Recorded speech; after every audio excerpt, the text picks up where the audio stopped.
Suka dengan video ini? Bantu channel ini terus berkarya dan berkembang. Klik tombol subscribe, supaya kamu tidak ketinggalan video terbaru. Juga jangan lupa tinggalkan like dan komen kamu di bawah ya.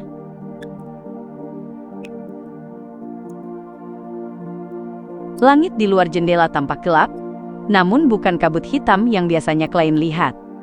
Ombak laut bergulung, menghempas semua asap dan membuat awan tersusun dalam berbagai bentuk, memantulkan cahaya matahari keemasan kemerahan. Ini adalah pelabuhan Pritz, pelabuhan terbesar dan tersibuk di kerajaan Loen. Mengenakan rompi tipis dan kemeja putih, Klein berdiri di dekat jendela dan mengamati dunia luar untuk beberapa saat, hingga arloji saku mendesaknya kembali ke meja mahoni. Dalam kehangatan perapian, ia mengambil pena bulat hitam, membuka selembar surat, dan mulai menulis perlahan. Kepada Tuan Azik, maafkan aku karena baru menulis kepada Anda hari ini, tetapi selama beberapa hari ini, aku berkeliaran di Backlund, tenggelam dalam kehancuran yang menimpa kota besar ini, akibat peristiwa beberapa hari terakhir. Jika kita hanyalah orang biasa, mungkin kita sudah ditutupi kain putih dan dibawa ke krematorium, lalu berakhir di sebuah ceruk kecil. Aku telah menunggu cukup lama, dan akhirnya menemukan kesempatan untuk mengambil kembali apa yang menjadi milikku. Termasuk juga kartu blasfemi yang kujanjikan kepada Anda. Selain itu, ada satu barang lagi yang akan kuminta pada sang utusan, untuk membawanya kepada Anda. Sebuah peluit tembaga yang dapat memanggil utusan. Benda itu kudapatkan dari sebuah pertemuan kebetulan tentang seorang tetua yang merangkak keluar dari petinya. Aku yakin Anda bingung membaca ini, karena deskripsi yang kugunakan juga menunjuk kepada Anda. Inilah yang membuatku bingung. Semua ini benar-benar terjadi. Aku curiga bahwa pemilik asli peluit tembaga itu adalah anggota Numinus Episcopate yang mencoba membangkitkan Death. Selain itu, tingkatannya tidak rendah. Mungkin Anda dapat mengetahui sesuatu dari peluit tembaga ini. Sebelum meninggalkan Backlund, aku akan menulis kepada Machinery Hive Mind untuk menggambarkan reruntuhan bawah tanah raksasa, tempat Anda bertarung dengan Ins Zengwil. Aku berharap mereka dapat menemukan kebenaran melalui informasi ini. Setelah melalui serangkaian tes tidak langsung, aku telah memastikan bahwa untuk sementara waktu, mereka tidak memiliki permusuhan terhadap kita. Jika Anda berada dalam masalah, mungkin Anda dapat mencoba mencari bantuan dari mereka. Akhirnya, aku punya satu pertanyaan lagi. Adakah cara untuk menghilangkan korupsi mental, sisa dari suatu karakteristik Beyonder yang telah mengeras? Aku akan segera berlayar. Aku berharap perjalanan Anda menemukan ingatan berjalan lancar, dan semoga perjalananku sendiri selamat. Murid dan sahabat Anda, Klein Moretti. Setelah meletakkan pena dan membacanya sekali lagi, Klein melipat surat itu dan memasukkannya ke dalam amplop bersama Black Emperor dan peluit tembaga milik anggota Numinus Episcopate yang dicurigai. Setelah selesai, ia mengambil peluit tembaga pemberian Tuan Azik dan meniupnya untuk memanggil sang utusan. Utusan itu masih setinggi hampir 4 meter, terbentuk sepenuhnya dari tulang putih, soket matanya dipenuhi api hitam. Namun, intuisi spiritual Klein mengatakan bahwa ini adalah utusan yang berbeda. Menghela napas diam-diam, Klein mengangkat lengannya dan meletakkan surat itu di telapak tangan utusan yang merendah. Utusan itu menundukkan kepalanya untuk melihat, sebelum dengan cepat terurai menjadi tulang dan menyelam ke tanah seperti hujan badai. Melihat itu, Klein menepuk geraham kanannya dan menonaktifkan Spirit Vision. Ia mengalihkan pandangannya kembali ke meja, tempat kartu identitas kuning pucat tergeletak. Ini adalah benda yang diperlukan untuk membeli tiket perjalanan resmi. Untuk itu, ia telah menemui Sharon dan mendapatkan identitas baru melalui lingkarannya. Identitas itu adalah seorang pemburu buronan, seorang gila yang ingin bertualang ke lautan untuk menjadi kaya. Sesuai keinginannya, namanya adalah Germain Sparrow, seorang pemburu kejahatan. Klein berbisik, merapikan rangkaian dokumen identitas barunya. Tak lama kemudian, ia menutup tirai, melangkah 4 langkah berlawanan arah jarum jam, dan naik ke atas kabut. Masih ada waktu sebelum pertemuan tarot, jadi Klein cepat-cepat mengambil creeping hanger dan mengenakannya. Ia memejamkan mata, mencoba merasakan tiap jiwa yang terdistorsi dan ilusi. Ia mencoba melepaskan Faceless. Di dunia nyata, Creeping Hunger akan dengan senang hati memakan hadiah ini dan memuntahkan karakteristik Beyonder, tetapi di atas kabut ia tak berani bertindak sembarangan. Sarung tangan itu membiarkan jiwa sang Faceless keluar dan muncul di sisi meja perunggu panjang. Itu adalah seorang pria parubaya dengan wajah buram. Rasa sakit dan distorsinya tampak banyak berkurang. Dengan susah payah ia membungkuk kepada klien yang bersandar di kursi. Sosoknya mulai memudar, hampir jatuh ke bawah kabut abu-abu kapan saja. Di istana megah itu, klien bisa langsung berkomunikasi tanpa ritual apapun. Maka ia memperpanjang spiritualitasnya dan menstabilkan pria tersebut sebelum berkata lirih, "Apakah kau tahu di mana ada Putri Duyung hidup?" Pria itu menjawab dengan suara melayang, "Selain yang dipelihara gereja Evernight, mereka hanya bisa ditemukan dengan berlayar dari Kepulauan Gargas menuju Laut Sonia selama setidaknya 1 minggu. Itu adalah tujuanku." Jadi, dia juga seorang Faceless yang berusaha naik ke urutan berikutnya. Untuk menemukan Putri Duyung, dia mengambil resiko pergi ke laut. Namun akhirnya dia mati di tangan wakil Laksamana Badai Kilangos. Gereja Dewi memelihara cukup banyak Putri Duyung? Klien tiba-tiba bertanya. Dari organisasi mana kau berasal? Atau dari mana formula ramuanmu berasal? Tubuh pria berwajah buram itu bergetar. 2 detik kemudian, ia menjawab. Secret Order. Aku berasal dari Secret Order. Secret Order? Bukankah Secret Order memelihara Putri Duyung mereka sendiri? Klien ragu sejenak sebelum bertanya. Pernahkah kau melihat pemimpinmu, Zaratul? Sang Faceless ilusi itu terdiam lama, lalu berteriak dengan suara tajam. Aku pernah. Dia abnormal.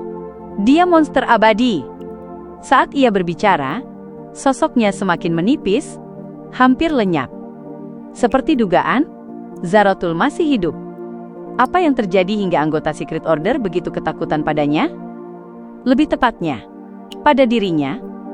Klien dengan cepat bertanya tentang masalah penting lainnya. Selain harta peninggalan keluarga Antigonus dan apa yang dimiliki Secret Order, di mana lagi aku bisa mendapatkan formula ramuan urutan tinggi untuk jalur Seer? Sang Faceless semakin transparan. Ia akhirnya meninggalkan kata-kata. Gereja Evernight, Katedral Serenity. Klien menyaksikan dengan tenang saat tubuh roh Faceless itu memperoleh pembebasan penuh. Katedral Serenity, markas gereja Evernight, katedral agung menurut para Nighthawk. Jadi benar-benar ada formula ramuan urutan tinggi jalur Seer di sana.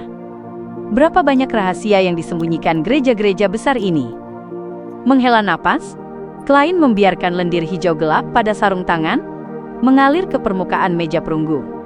Itu akhirnya membentuk objek seperti jeli bening, dengan berbagai wajah samar muncul dan menghilang. Klien mengamati beberapa saat lalu mengangguk tipis. Aku akan menggunakan The World nanti untuk meminta Tuan Hanged Man menjual karakteristik ini kepada artisan atau Beyonder yang membutuhkannya. Karena telah menemukan celah dalam pengawasan Beyonder resmi terhadap Jalan Mins nomor 15, ia memilih tidak kembali ke sana demi menghindari resiko. Ia malah membeli pakaian dan keperluan baru seharga 12 pound. Ditambah 8 pound untuk dokumen identitas barunya, dompetnya hampir kosong. Aku masih punya 5 pound uang tunai dan 5 koin emas. Perjalanan ke Kepulauan Rorstead butuh 4 pound untuk tiket kelas 3. Dari Rorstead ke Gargas butuh setidaknya 4 pound. Aku harus cepat menjual karakteristik Faceless. Dengan begitu, aku bisa membeli kabin kelas 2 dan makanan yang layak. Dan karena koper Emlyn ada di atas kabut selama ini, aku harus membeli yang baru. Klien menghitung keuangannya, merasa seperti kembali ke masa ketika baru tertransmigrasi, mengandalkan gaji Nighthawk, bahkan untuk membeli setelan pakaian. Karakteristik Beyonder urutan 6 bernilai 3.000 sampai 4.000 pound. Jika ada orang yang sangat membutuhkan, harganya bisa lebih tinggi. Tapi selain biaya hidup, aku harus mempertimbangkan bahan tambahan untuk marionetis, juga biaya ritual untuk menghapus korupsi mental. Klien menghela napas dan mengecek arloji sakunya. Sudah hampir waktunya, ia mengirim pesan kepada Little Sun untuk bersiap mengikuti pertemuan. Penglihatan Force menjadi jernih ketika ia melihat 3 sosok duduk di seberang meja panjang bercak itu. Anggota baru? Ia menarik napas dan menenangkan diri. Saat ini, ia tidak memikirkan soal anggota baru. Pikirannya dipenuhi insiden kabut dan wabah minggu lalu. Ia masih sangat ingat bahwa The World telah memperingatkan dirinya dan Nona Justice pada pertemuan sebelumnya bahwa sesuatu yang besar sedang direncanakan di Backland, sesuatu yang bisa membawa tragedi. Tuan Fu mengonfirmasi hal itu, dan bahkan mengatakan bahwa pusat masalahnya adalah Pangeran Edesak. Ia tidak meragukan kemampuan Tuan Fu, dan mengira tragedi itu membutuhkan waktu untuk berkembang. Namun kenyataannya datang begitu cepat dan tiba-tiba. Pangeran Edesak dikabarkan terinfeksi kabut dan meninggal. Itu benar-benar terjadi. Benar-benar terjadi. Mengingat isi surat kabar beberapa hari lalu, ia seolah memahami sesuatu, meski tidak yakin. Sesaat ia merasa takut dan gelisah. Sebagai urutan 9, aku tampaknya terlibat dalam urusan mengerikan yang menyangkut kota besar, seorang pangeran dan puluhan ribu nyawa, hanya karena aku anggota klub tarot. Baru sekarang aku benar-benar memahami betapa pentingnya keanggotaan ini. Ia kemudian mendengar sapaan biasa Nona Justice yang kali ini tanpa keceriaan. Selamat siang Tuan Fu, Anda menyelamatkan Backland lagi. Ah? Apa? Kapan aku diselamatkan lagi? Demun Emlyn hanya bisa duduk terpaku.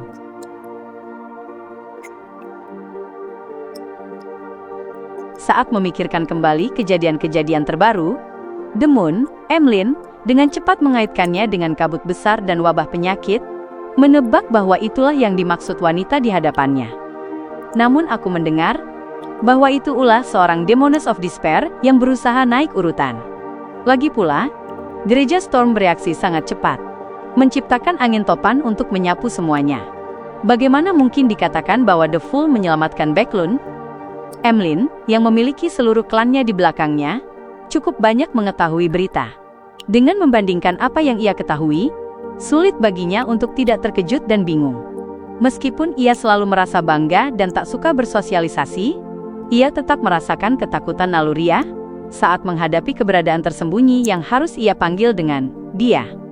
Ia tak berani membuka mulut untuk bertanya, dan memutuskan untuk mendengarkan lebih dulu. Alger, meskipun sedang terombang-ambing di laut, telah menerima kabar tentang kabut besar di Backland. Ia tertarik pada rahasia dan kebenaran di baliknya, yakin bahwa ini jelas merupakan pertarungan antar dewa. Bagaimanapun, hal itu menarik perhatian Tuan Fu.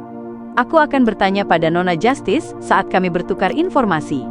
Namun, dia mungkin tidak terlalu memahami detailnya. Berdasarkan kedudukannya, mustahil dia tahu terlalu banyak. Haha, rasa penasarannya besar. Dengan membuka percakapan seperti itu, dia pasti akan berusaha mendapatkan jawaban dari Tuan Fu, berharap mendapat petunjuk. Semoga aku bisa punya kesempatan untuk mendengarkan dari samping. Dengan pemikiran itu, Alger menoleh ke Desan. Saat melihat bagaimana ia tidak gelisah, tetapi tenang dan tertahan, ia tahu bahwa tim penjelajah kota perak telah berhasil keluar dari takdir mengulang hidup. Demikian pula, Audrey, yang menyadari bahwa operasi telah berhasil dari reaksi Little Sun, diam-diam menghela napas lega. Ia bersiap untuk memahami apa yang sebenarnya terjadi nanti secara rinci. Setelah memberi hormat dengan khidmat kepada Tuan Fu, ia berterima kasih kepada anggota klub tarot yang tampak kurang ramah, The World, atas peringatan awalnya.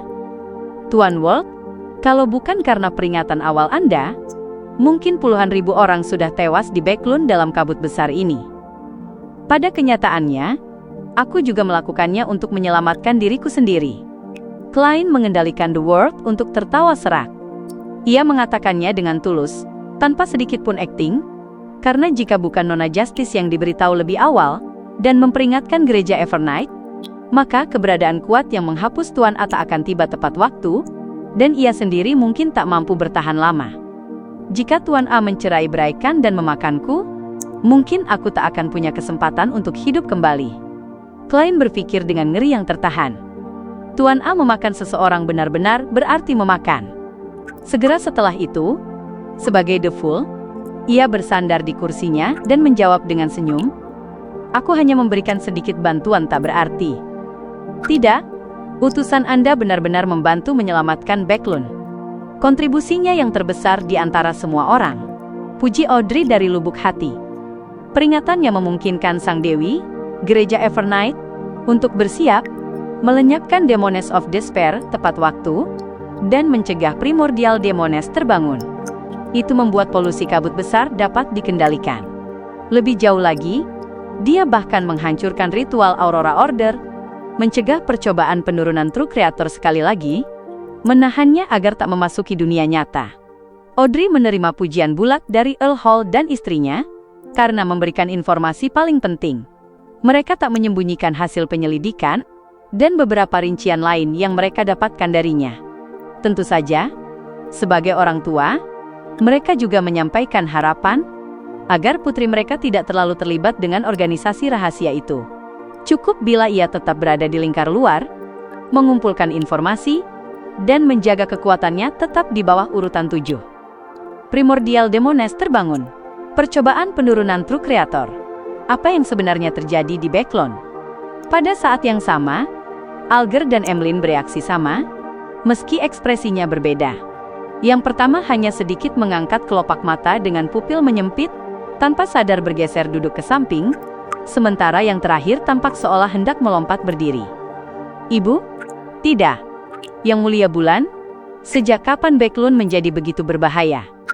Dua dewa jahat benar-benar memperlihatkan dirinya selama kabut besar. Apakah gadis muda itu berbohong? Meskipun Tuan Full adalah keberadaan yang diduga merupakan dewa, mustahil dia menyinggung dua entitas setingkat sekaligus, kan? Apakah mungkin dia sebenarnya inkarnasi dewa sejati? Atau ada aliansi para dewa di belakangnya? Apakah itu alasan sang leluhur menyuruhku berdoa padanya? Semakin jauh Emlyn berpikir, semakin cepat jantungnya berdebar, namun mustahil baginya mendapatkan kepastian. Fakta bahwa Sangwin mendapat julukan vampir, tidak berarti mereka tidak punya detak jantung. Hanya saja ritmenya lebih lambat, dan jantung itu sendiri merupakan salah satu titik lemah fatal Sangwin. Benar, memang benar bahwa ini adalah kejadian yang menarik perhatian Tuan Full. Tapi apa keuntungan yang bisa dia dapatkan dengan menggagalkan rencana para dewa jahat? Alger menghela napas dalam hati. Force terkejut dan ketakutan. Ia tak menyangka bahwa kabut besar mengerikan yang merenggut puluhan ribu nyawa, masih menyembunyikan kebenaran yang jauh lebih menakutkan. Jika itu tidak dihentikan tepat waktu, seluruh Backlund pasti hancur, serta Sio dan aku tak akan selamat. Force menelan ludah dengan susah payah. Perasaannya mirip dengan yang dirasakan Audrey. Lewat peristiwa ini, gadis bangsawan muda itu benar-benar memahami satu hal, bahwa hidup yang ia kira damai dan tenang, ternyata tak lebih dari gelembung sabun di tengah benturan antar dewa. Sedikit saja gangguan, dapat membuatnya pecah seketika menjadi ketiadaan. Atau dapat dikatakan bahwa seluruh kerajaan, seluruh masyarakat manusia, hanya ada karena keseimbangan antar dewa, dan keseimbangan ini sangat rapuh. Setiap kali pemikiran seperti itu muncul, Audrey merasakan gelombang duka menyebar di hatinya. Klein merasa puas saat melihat ada seseorang yang mengetahui dan mengingat kontribusinya. Ia tersenyum dan berkata, sayangnya, ia harus menjauh dari Backlund akibat hal itu. Utusan Tuan Full harus sementara meninggalkan Backlund. Audrey kembali berdiri dan membungkuk dengan tulus. Tolong sampaikan rasa terima kasihku padanya. Klein mempertahankan wibawanya, dan hanya mengangguk tanpa memberi jawaban lain. Pada saat itu, Audrey menambahkan, aku sangat menyesal, karena 3 gereja dan militer sedang membersihkan Backlund, aku belum bisa mendapatkan halaman lanjutan dari buku harian Roselle. Mohon tunggu 1 minggu lagi. Tentu, jawab Klein dengan datar. Mendengar percakapan itu, Force terperanjat dan segera menoleh ke ujung meja perunggu panjang itu. Yang terhormat Tuan Full, aku menerima 3 halaman buku harian Roselle. Tidak buruk. Semakin banyak anggota berarti semakin banyak jalur informasi, dan banyak hal menjadi besar dengan cepat. Klein mengangguk lembut. Sangat baik. Buku harian Roselle? Emlyn merasa seolah mendengar sesuatu yang luar biasa lagi. Di bawah tatapan bingungnya, Force memunculkan 3 halaman buku harian, dan menyerahkannya kepada Tuan Full.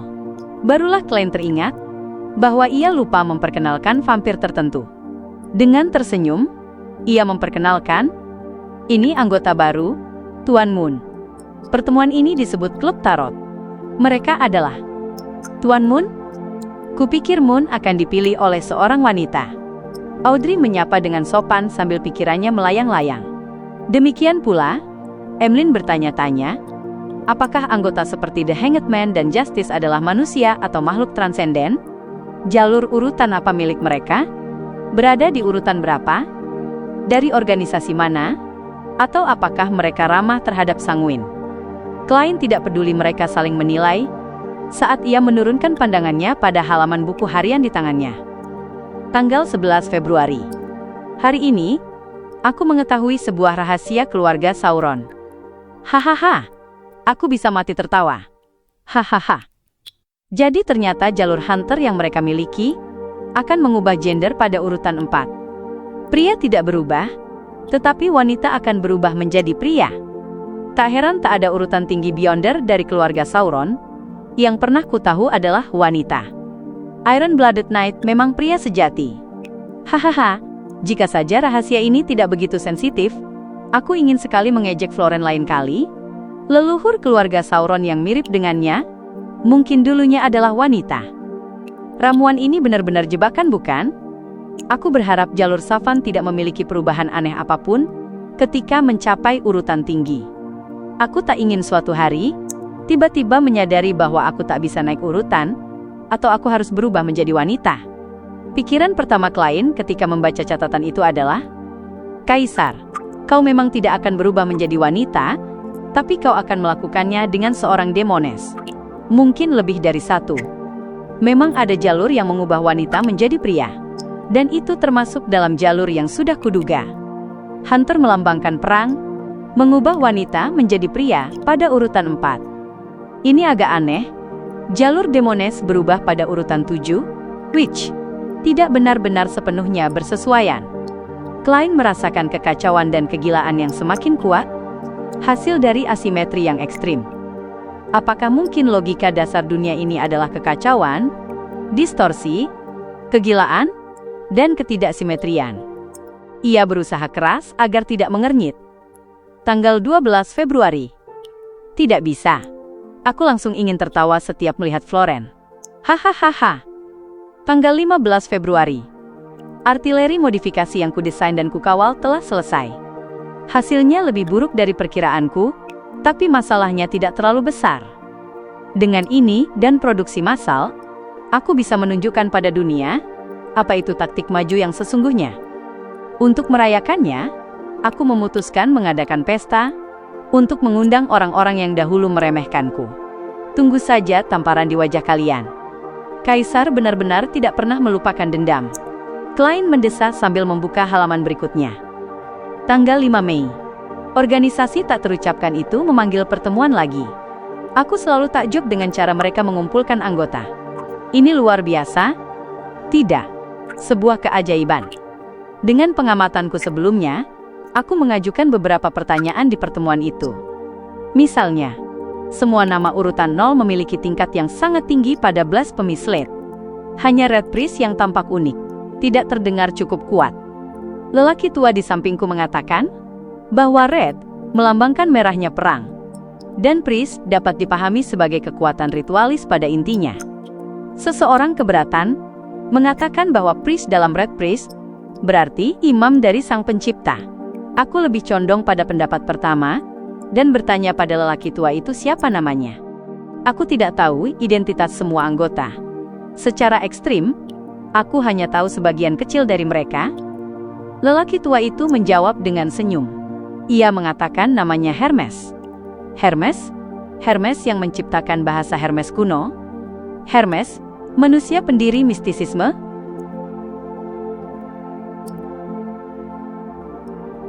Hermes, itu seorang tokoh perkasa kuno. Klein sedikit mengernyit.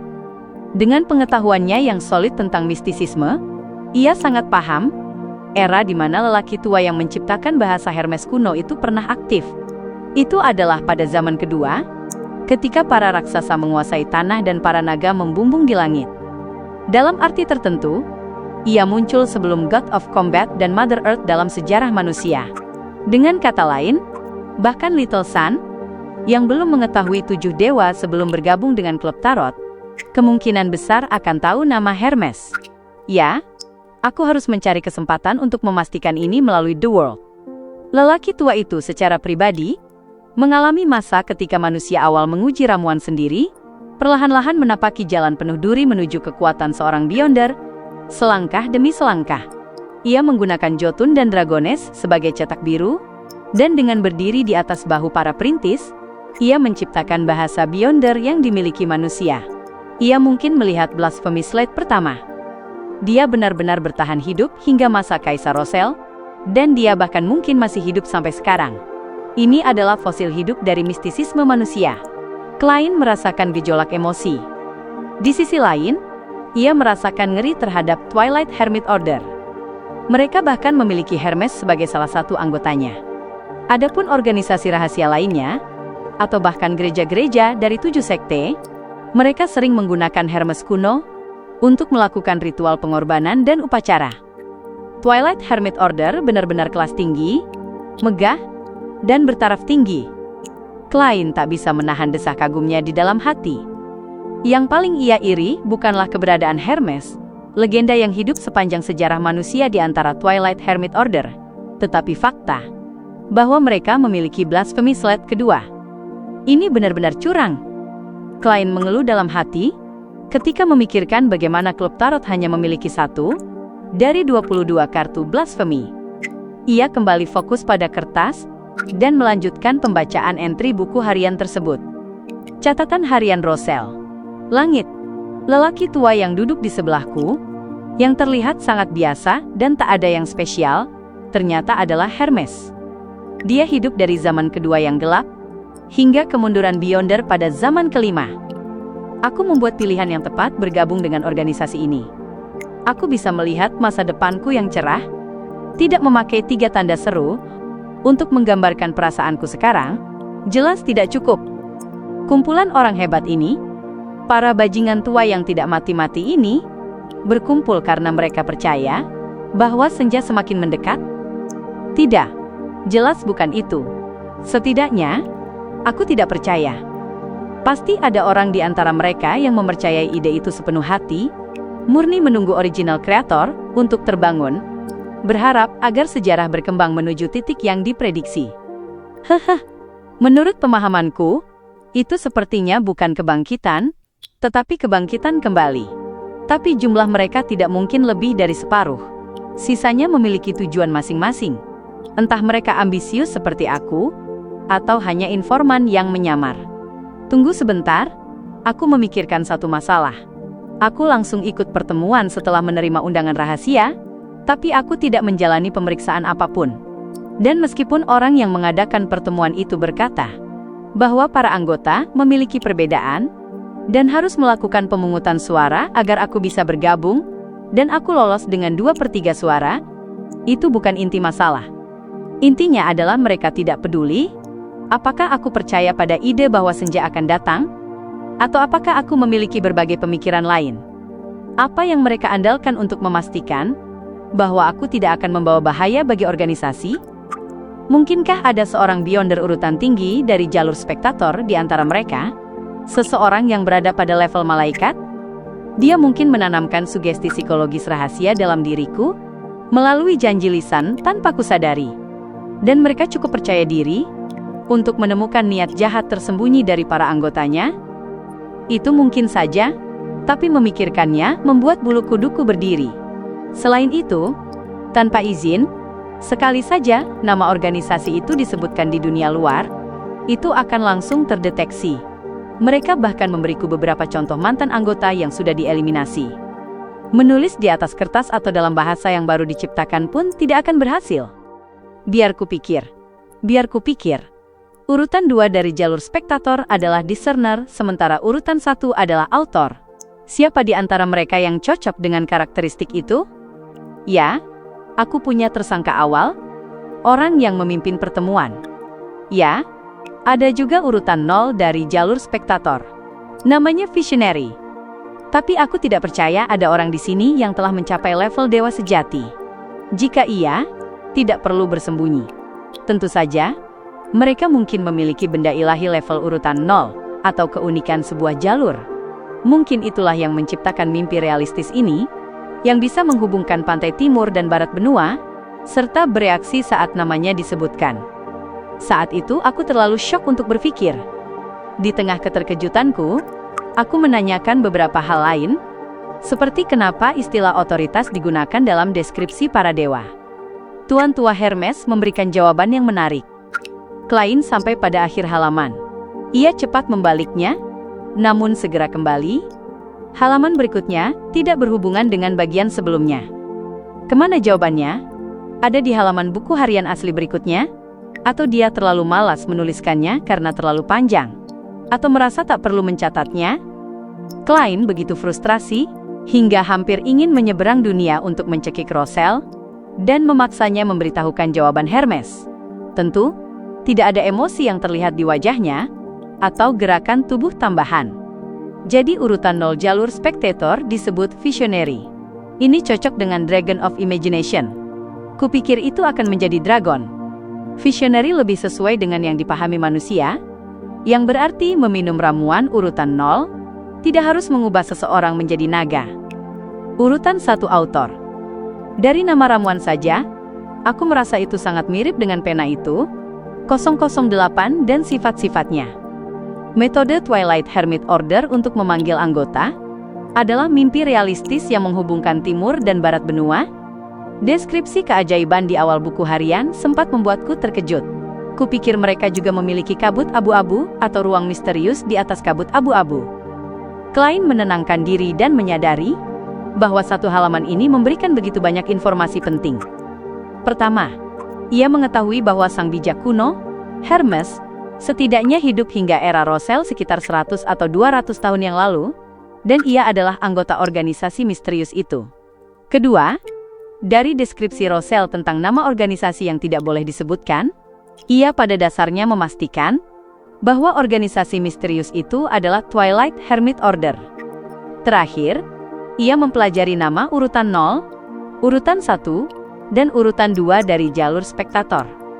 Meski tidak akan ia butuhkan dalam waktu dekat, pengetahuan ini memperkaya akumulasi mistisismenya. Mungkin Nona Justice kapan saja bisa menanyakan hal terkait. Rasa penasarannya selalu besar. Memaksa dirinya melupakan jawaban yang hilang itu, Klein membuka halaman terakhir. Saat membaca, Audrey secara naluriah mengamati detail, dan ia menyadari bahwa kartu Black Emperor yang Tuan Full letakkan menghadap ke bawah, di atas meja panjang penuh noda itu telah hilang. Dia memberikannya kepada seorang utusan untuk membantu sesuatu, atau dia menukarnya dengan eksistensi lain? Audrey berkedip, mencoba menebak. Ia lebih condong pada teori pertama, karena tanpa bantuan Tuan Full, utusannya belum tentu bisa menghancurkan ritual pemanggilan True Creator. Sayang sekali, ayah tidak bisa melihat berkas detailnya. Kalau bisa, aku akan tahu siapa utusan milik Tuan Full itu. Dia seorang pria bertinggi sedang, mengenakan jas panjang berkancing ganda gaya Loen, dan saat itu berada dekat Retros Menor. Dengan ini saja, aku seharusnya bisa menyempitkan target untuk investigasi. Tapi itu bisa membuat Tuan Full marah. Dia belum mengizinkanku mengungkap identitas utusan miliknya. Audrey, jangan terlalu banyak berpikir. Jangan penasaran. Mungkin kalian akan bertemu nanti. Audrey menarik kembali pandangannya. Saat itu, Klein hampir tertawa karena isi halaman terakhir. Catatan harian Roselle, lanjutan. Tanggal 16 Maret. Pertama kalinya menghadiri pesta dansa bangsawan di dunia ini. Para nona dan nyonya jauh lebih baik daripada yang kubayangkan. Di novel yang kubaca, pada abad pertengahan, mereka tidak mandi dan hanya memakai parfum untuk menutupi bau tubuh yang menjijikan. Mereka sering menginjak kotoran di jalan, dan wajah mereka mudah terpapar bahan beracun dengan logam berat. Tapi di sini berbeda, mereka suka mandi. Mereka memiliki parfum menawan, kulit cerah, dan pinggang ramping. Kebanyakan dari mereka memiliki tubuh yang cukup bagus. Aku mengatasi rasa gugup, dan mengobrol cukup menyenangkan dengan putri muda Viscount Derilose. Kami membicarakan jasa para leluhurku, tanah keluarga, dan gelar kebangsawananku. Lalu dia dengan sopan mengatakan ingin mengambil makanan. Aku tidak terlalu memikirkannya, karena pendekatan terhadap wanita harus pelan-pelan. Tapi ketika aku turun berjalan-jalan di taman, aku menemukan dia di ruang studi kosong, sedang bercinta dengan putra sulung Earl Flores. Sial, ini pertama kali mereka bertemu. Apa aku, Huang Tao, Roselle, kurang tampan? Atau aku kurang menghibur? Betapa realistis. Untungnya para nyonya memperlakukanku cukup baik. Aku bisa merasakan gairah tersembunyi dalam diri mereka. Hehe. Roselle benar-benar belum terbiasa dengan gaya intis pada awalnya. Menurut catatan sejarah, keluarga Gustav telah merosot selama beberapa generasi, hanya menyisakan gelar baron dan sedikit tanah. Itu berlangsung sampai Roselle meraih kesuksesan. Aku tidak menyangka sang kaisar pernah direbut wanitanya. Tunggu, aku ingat Roselle pernah menulis bahwa dia juga pernah melakukannya dengan Countess Florai. Luar biasa. Luar biasa. Klein menunduk melihat dua entri terakhir buku harian.